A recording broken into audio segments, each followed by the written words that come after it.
Olá, bom dia, tudo bem com você? Hoje, quinta-feira, e nós estamos com o nosso propósito, jejum e oração, derrubando certas castas de demônios. E eu creio na intervenção dos céus. Eu creio porque foi o próprio Jesus Cristo que disse isso a nós. E nós, como seus servos, como seus discípulos, devemos obedecer. Estivemos falando esta semana sobre homens e mulheres que fizeram a diferença nesta terra. Ontem falamos sobre Jó e como este homem deixou um exemplo maravilhoso de fidelidade. E com isso o Senhor restituiu tudo aquilo que ele havia perdido. Hoje eu quero falar com você sobre uma rainha. Esta rainha, ela foi usada como canal de libertação de um decreto de morte sobre o povo de Deus, os judeus. Então vamos lá? Se você não conhece a história de Esther, eu convido a você a pegar um tempo da sua vida, do seu tempo e ler. Eu creio que vai se encantar com a história de Esther e como Deus escolheu esta moça. Vamos lá? Naquela época, o rei se chamava Xerxes e ele era casado com uma rainha chamada Vasti. Eles estavam em um momento de festas e naquela época o rei gostava de mostrar a sua rainha, ainda mais quando ela era bela. E Vasti era muito bonita. Então ele pediu que chamassem a rainha para que ela desfilasse sobre o salão para os convidados do rei. Mas Vasti tinha algumas atitudes ruins como rainha, como ali submissa ao rei. Ela não foi. Ela não quis se apresentar. Simplesmente ela disse, eu não vou. Com isso, o rei Xerxes ficou muito bravo. Porque onde já se viu a rainha desobedecer uma voz do rei, uma ordem do rei, uma voz de ordenança do rei. Então, Xerxes, diante dessa atitude de Vasti, convocou o seu conselho e juntamente com eles decidiram trocar a rainha por uma outra moça. E aí é que entra Esther. Vamos lá? Passada a indignação de Xerxes, ele começou a pensar em Vasti, naquilo que ela havia feito e no decreto que ele havia publicado. Então seus conselheiros sugeriram: permita que procuremos em todo o império moças belas e virgens para o rei, e que o rei nomeie agentes em província para que tragam essas lindas moças ao harém na fortaleza em Suzã. Hegai, eunuco do rei e encarregado do harém, providenciará que elas recebam tratamentos de belezas. E sabe quanto tempo era esse tratamento de beleza? Quase um ano. Quase um ano onde a moça ficava ali no harém, tomando banho de sais, perfumes, óleos. Olha que delícia! Um ano para ser apresentada ao rei. Depois disso, a moça que mais agradar o rei se tornará rainha em lugar de Vasti. O rei gostou muito deste conselho e o pôs em prática. E foram chamando as moças daquela redondeza. Mardoqueu tinha a sua sobrinha que era linda, Esther, uma moça virgem. Ou seja, por que não? Por que não levar Esther para este chamado do rei? Só que Deus já tinha os seus propósitos. Não era apenas para abençoar a vida de Esther, sendo rainha. Não, Deus tinha os seus propósitos para o futuro. Esther foi levada ao rei Xerxes no palácio real no mês de dezembro, no 7º ano do seu reinado. O rei gostou mais de Esther do que qualquer outra moça. Agradou-se tanto dela que pôs a coroa real sobre a sua cabeça e a declarou rainha em lugar de Vasti. E assim começou o tempo de mudança sobre a vida de Esther. Algum tempo depois, o rei Xerxes promoveu Amã, filho de Amedato, a Gagita, e lhe deu posição de autoridade sobre todos os nobres do império. Quando Amã passava, todos os oficiais do palácio real se curvavam diante dele para lhe demonstrar respeito. Às vezes, encontramos pessoas assim, arrogantes, prepotentes, soberbas, mas essa é a vida. Estamos diante de um mundo caído e o ser humano, quando ele não tem um relacionamento com Deus, quando ele não busca transformação, o orgulho que domina o nosso ser, muitas vezes, pode gerar essas atitudes de arrogância, prepotência e soberba. E Amã era uma pessoa muito prepotente. Quando Amã passava, todos os oficiais do palácio real se curvavam diante dele para lhe demonstrar respeito, pois o rei havia sido ordenado. Mardoqueu, porém, não se curvava diante dele para lhe demonstrar respeito. Ou seja, Mardoqueu aqui não se dobrava a homens, ainda mais arrogantes. Ele se mostrou já contra tudo aquilo, contra a adoração do homem. E muitas vezes podemos passar por isso. O homem pode requerer de nós honra, privilégios, e que aos nossos olhos estamos vendo que é um certo exagero. Então, precisamos nos posicionar. Honra a Deus, honra a Jesus Cristo. Ao homem, respeito, mas não honra. Precisamos avaliar como estamos fazendo tudo isso diante de um mundo que tem levado o egocentrismo como tudo. O egocentrismo prega o quê? Eu sou, eu posso, eu consigo, eu tenho. Onde está Deus nisso tudo? Não existe. Entende então que nós precisamos tomar cuidado com isso? E infelizmente Amã pagou um preço muito alto. Mardoqueu, porém, não se curvava diante dele para demonstrar respeito. Com isso, Amã criou em seu coração uma raiva, um ódio muito grande. E através da autoridade que ele tinha, criou um decreto aonde o rei Xerxes aceitou. Ele era um oficial do rei. Então, Amã tinha lá as suas qualidades. Amã tinha lá o seu respeito diante do rei. E o rei, sem pensar, sem analisar, sem saber qual era a descendência da sua rainha, aceitou o decreto que Amã quis fazer. Então Amã foi ao rei Xerxes e disse: acerta o povo espalhado por todas as províncias de seu império, que se mantém separado dos demais. Eles têm leis diferentes das leis dos outros povos e não obedecem às leis do rei. Portanto, não é do interesse do rei deixar que vivam. Se parecer bem ao rei, publique um decreto para que eles sejam destruídos, e eu darei 350 toneladas de prata aos administradores do governo para serem depositadas nos tesouros do rei. Olha isso. Um decreto de morte para o povo judeu, por causa de um homem que não quis se humilhar perante outro homem. Um homem ganancioso, mas que não tinha limites para a sua prepotência. Agora vamos olhar para nós. Podemos passar por momentos difíceis neste sentido, onde o homem pode se levantar para nos humilhar, mas o Senhor é aquele que diz que é fiel conosco.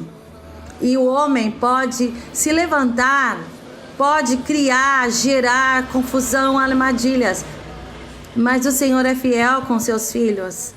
Através deste homem, Satanás pode estar arquitetando algum plano contra a minha vida e contra a sua vida.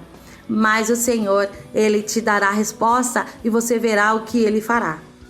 Então este decreto foi feito e foi divulgado por todo aquele reinado. Quando Mardoqueu ficou sabendo, entrou em desespero. E o que ele fez? Eu vou atrás da minha sobrinha.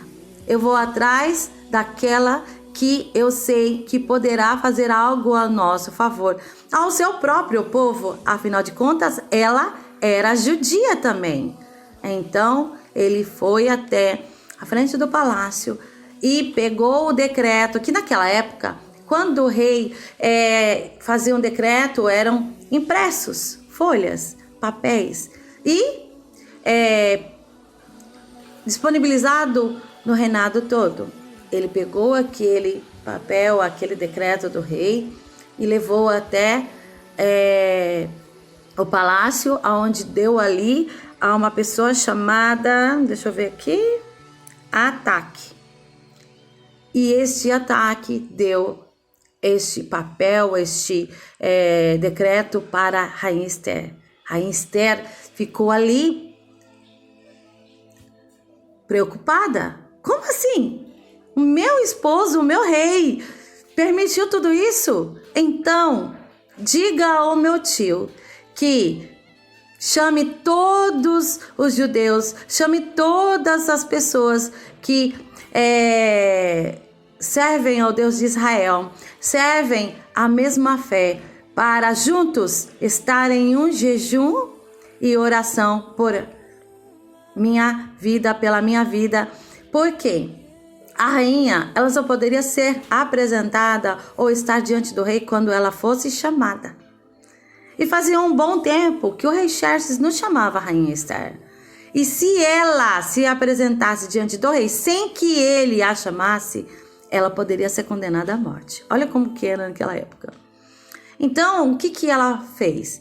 Chamou, convocou através de Mardoqueu, seu tio, que fizessem um jejum e oração, porque ela cria no Deus de Israel. E através do jejum, as barreiras poderiam ser o quê? Quebradas. As barreiras poderiam ser destruídas. E ela iria aparecer diante do rei e ele não iria contra a vida dela. E foi feito isso. Por isso estamos aqui no jejum, para que possamos ver as barreiras que Satanás se levanta contra as nossas vidas, as nossas famílias, sejam derrubadas, caiam por terra. E a rainha fez isso durante 3 dias. Aqui ela fez este jejum juntamente com todas as pessoas, com as suas servas. Ela chamou todos. E num dia determinado, ela foi até o rei. O rei, quando viu a rainha Esther, não ficou bravo. Não, ele a chamou. Venha, rainha Esther. Vamos ver aqui?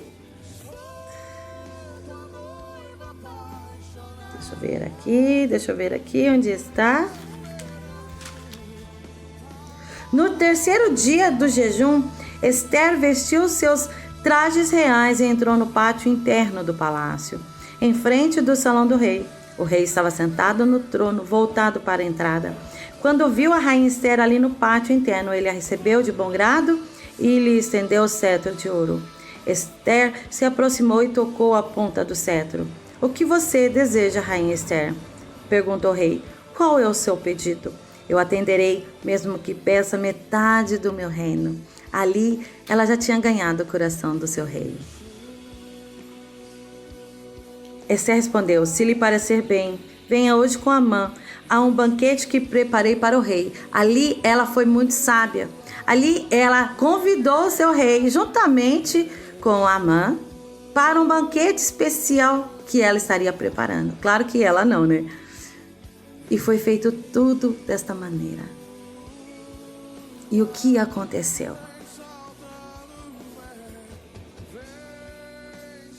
Amã saiu do banquete muito feliz e animado. Contudo, ficou furioso quando viu que Mardoqueu, sentado à porta do palácio, não se levantou nem demonstrou nervosismo em sua presença. Amã, porém, se conteve e foi para casa. Então reuniu seus amigos e sua esposa Zeres e gabou-se de sua grande riqueza e de seus muitos filhos. Vangloriou-se das honras que o rei lhe havia concedido e de como havia sido promovido acima de todos os outros nobres e oficiais. Diz também, se não bastasse, a rainha Esther convidou somente o rei e a mim para um banquete que ela preparou, e ainda me convidou para outro banquete com ela, e com o rei amanhã. Depois acrescentou: nada disso, porém, me satisfará, enquanto eu vir o judeu Mardoqueu sentado à porta do palácio. Olha isso, a prepotência do ser humano. E assim aconteceu o quê? O banquete. Rainha Esther foi ali, honrada pelo rei. E ela disse o que estava acontecendo. E prontamente o rei cancelou aquele decreto. Honrou o tio de Esther. E Amã foi para a forca, no lugar do Mardoqueu. Ou seja, nós precisamos pensar e nos posicionar como filhos e filhas. Quando Satanás se levanta querendo nos destruir, existe um Deus poderoso já declarando a falência destes projetos, destas armadilhas, destes golpes. Por isso não podemos temer nada e ninguém. A palavra do Senhor diz: se Deus é por nós, quem será contra nós? Amã, ele provou do seu próprio veneno, como o ditado popular diz. Ele era arrogante, prepotente, e pela sua prepotência ele pagou o preço. Satanás, ele tem feito de tudo para criar contendas, armadilhas com o povo de Deus. Mas existe um Deus poderoso que tem guardado e zelado, que com certeza levantará homens e mulheres para serem canais de bênção e trazer o livramento em o nome de Jesus. Esta é a palavra que eu tenho para a sua vida no dia de hoje. Por mais que possamos passar situações difíceis de perseguição, de calúnia, existirá sempre o nosso Senhor Jesus, pronto para destronar todo o império das trevas sobre as nossas vidas. Amém?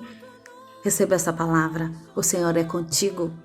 Nada que possa se levantar contra você terá poder, sairá vitorioso, porque o nosso Senhor Jesus Cristo já venceu na cruz. Por amor, simplesmente por amor. Obrigada, Pai, por essa palavra. Obrigada por esse amor. Eu sei que o Senhor usou ali a Rainha Esther para ser ali, ó Pai, a libertadora daquele povo de um decreto de morte. Obrigada, porque eu creio que muitas vezes não sabemos o que Satanás pode estar tentando gerar armadilhas, criar contendas para a nossa destruição. Mas eu sei que existe um Deus poderoso e amoroso que está cuidando e zelando por nós. E a vitória sobre a nossa vida está nas tuas mãos. Por isso, ó Pai, nós te agradecemos neste dia. Eu creio que o Senhor já deu ordem aos teus anjos guerreiros para nos proteger contra todo o império das trevas. Em o nome de Jesus. Estamos sim neste propósito de jejum e oração. E nós veremos as armadilhas de Satanás sendo destronadas diante dos nossos olhos. Em nome de Jesus. Amém. Amém? Toma posse. O Senhor é contigo. Nenhum mal baterá a sua tenda. Em nome de Jesus. Tchau.